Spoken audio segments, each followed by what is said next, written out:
AJ, what is the third trait of analysis and solution mindset? Seeing themes or patterns in data, connecting information from different subject areas, and using critical thinking. And what's an example of how that would work? So take food packaging as an example. In the 1920s, 1930s, 1940s, all of a sudden you see a very big change in the way food is packaged. It gets more colorful, it gets more interesting.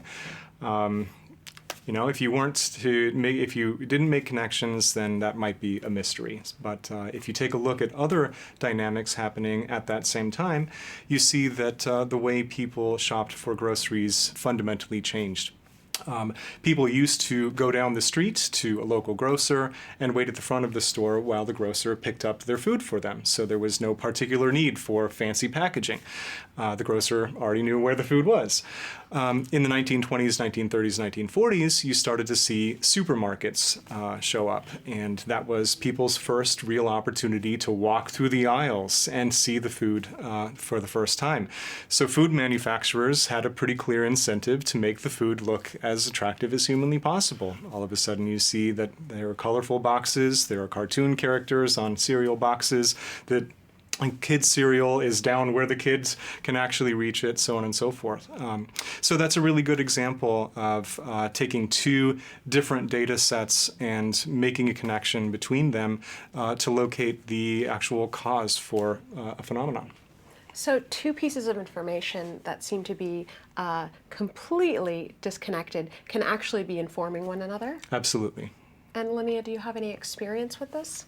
Yeah, the diner that I'm working at is located by a campus, and there's also a lot of other restaurants located by the campus. And we expected a lot of students to come during lunch, but we didn't have a lot of students coming during lunch, and we started to wondering why and how that could be.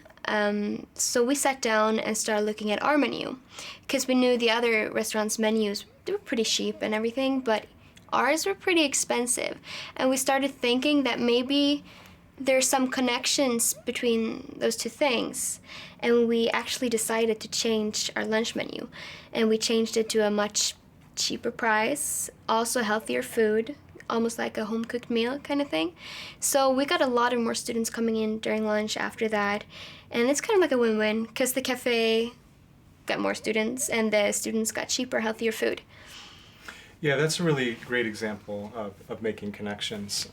You know, the cafe was probably there for quite some time and was used to getting a certain amount of business the old way, right?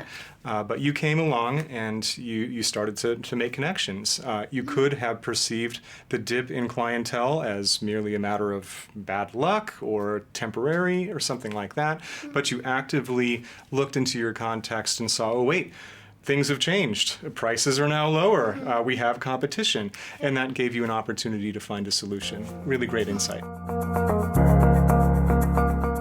Can you think of a time you've been able to make a connection like Linnea made?